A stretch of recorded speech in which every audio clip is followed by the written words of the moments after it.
90 minutes, one gun, one little girl, and a man who has never fired a weapon in his life being told to kill the governor of California? Did this movie deserve better, or does it just suck? Welcome back to Does It Suck, the show on the Snobs channel where we watch, review, and dig into movies that time forgot, that bombed at the box office, that are underrated, or that you were not sure whether or not you would defend at a dinner party. I'm Mick Manhattan. Today we're going back to 1995 for one of the most legitimately forgotten Johnny Depp films in existence. This is Nick of Time.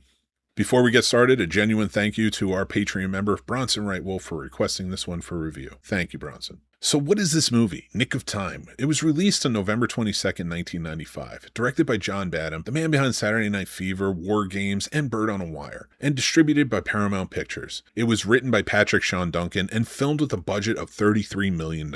Johnny Depp plays Gene Watson, a mild-mannered accountant arriving at Los Angeles Union Station with his young daughter Lynn after the funeral of his ex-wife. Two strangers, the menacing Mr. Smith, played by Christopher Walken, and Miss Jones, played by Roma Mafia, flash badges, bundle Watson and his daughter into a van, and give Watson a gun with 6 bullets. The deal? Assassinate the governor of California within 90 minutes or Lynn dies. Then they let Watson loose inside the Westin Bonaventure hotel where the governor is giving a speech. Clock is already ticking. What makes this premise distinctive, and what was Paramount's central selling point in every advertisement, I remember them like it was yesterday, is that this film unfolds entirely in real time. The movie is 89 minutes long. Watson has 90 minutes to make his decision. The film's runtime and the story's countdown are almost exactly synchronized. Think 24 before 24. Every clock you see on screen in this film is showing the real time passing. The supporting cast is strong. Marsha Mason plays the governor, Charles S. Dutton as Huey, a hotel shoeshine man who becomes Watson's reluctant ally, and Gloria Rubin as the governor's aide. And of course, Christopher Walken, who spends the film following Watson through the hotel. He's a radiating menace, occasionally delivering monologues about killing people he loved. The 90s, in my opinion, was Walken's best decade. He was truly unhinged in all of the best ways. The behind-the-scenes story of Nick of Time is fascinating primarily because of the technical and logistical challenge of what director John Badham was trying to pull off. Almost the entire film was shot on location inside the Westin Bonaventure Hotel in downtown Los Angeles, one of the most architecturally distinctive buildings in the city, with its cylindrical glass towers and multi-level interior atrium. Watching the movie, you'll understand why the design of the building really works. The production filmed there from April through June of 1995, essentially taking over a functional hotel to create the film's compressed claustrophobic setting. The choice of location was deliberate. Badham wanted the audience to feel as trapped and surveilled inside the hotel as Watson does. The real-time structure required meticulous planning at every level of production. The screenplay was written to match the film's runtime almost exactly. The production design team filled the hotel with visible clocks throughout, and Badham made the deliberate decision to cut the clocks and watches regularly. Not to remind the audience of the gimmick, but to reinforce the genuine mounting dread of the minutes disappearing. It is worth remembering where Johnny Depp was in his career in 1995. He had just come off Edward Scissorhands, What's Eating Gilbert Grape, and Benny and June, a run of deeply idiosyncratic, non-conventional performances that had made him one of the most respected young actors in Hollywood. Nick of Time was his deliberate attempt to play a contemporary, ordinary, unremarkable everyman. No quirks, no transformation, no costume, just a scared father trying to think his way out of an impossible situation.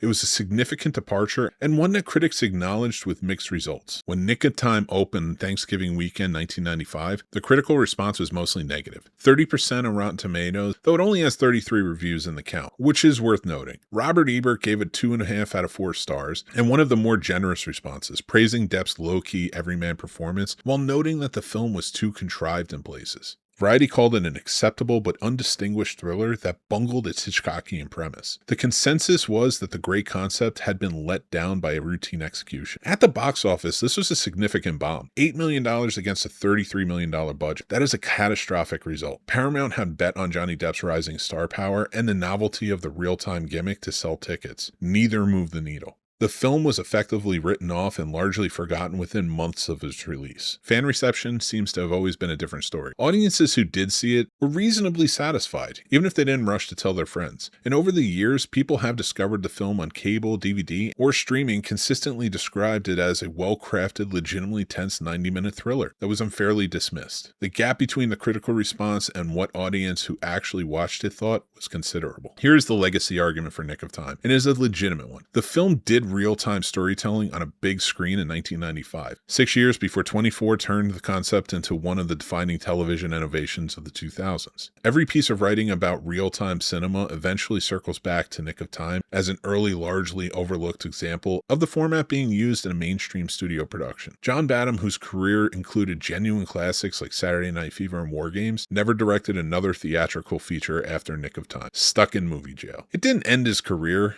He continued working extensively in television, but it effectively closed a chapter as a studio filmmaker. And for Johnny Depp, this film represents something genuinely interesting. The one time in his career where he played a completely, deliberately ordinary man with no eccentricity to hide behind, the result is underrated. Okay, final verdict. Here's where I land on Nick of Time. I don't think it sucks, but I don't love it either. I do remember when this came out and the marketing was huge for it, talking about the real-time events and everything like that. And I really enjoyed that aspect of it. I was so enthralled by the idea of being able to do that. I do think the movie was ahead of its time with that thinking and that gimmick, but 24 was really the project that set upon that where we thought it worked. I also think that 24 is the reason that this movie found an audience later on. I think we were more comfortable with that setting. I have to give it to John Badham for giving this a try, and Johnny Depp coming into this does a great job, and Christopher Walken is fun too. I don't think the movie sucks, but I don't think it's great either. It's kind of just a good, intense thriller if you're looking for one. So if you are and you want to give it a try, I say check it out. That's my verdict. It's a movie that's worth noting. It's never dull, but it also isn't a masterpiece. Check it out and let me know what you think in the comments. If you enjoyed this episode, subscribe and hit the bell so you never miss an episode of Does It Suck? And if you want to request a movie for a review, just like Bronson, you can sign up for our Patreon. We have a free tier available where you can get our updates, or we have paid tiers available where you can request a movie for a review or other perks as well. Thank you guys so much. Follow us at The Scene Snobs all over social media and on Letterboxd and Substack, where we do written reviews of all these movies as well. Another thank you to our Patreon member Bronson for supplying this one for review. We truly appreciate it. But if you're watching this video on YouTube, make sure to subscribe to the channel and hit that like button and comment along. We truly appreciate it. It helps us in the algorithm, and we'd love for you to be a part of the Snob Nation. And we want to reach out to more movie lovers just like you. Thank you guys again. I'm Mick Manhattan from The Scene Snobs. Until next time, everybody, make sure you take care of yourselves. That's important. And be kind, rewind, and I'll talk to you soon.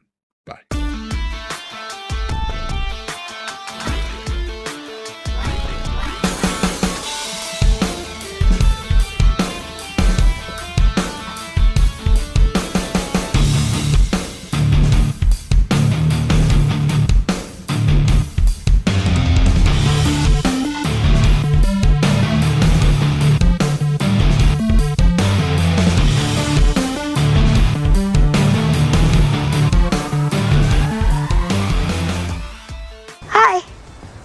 Just wrapping up my podcast.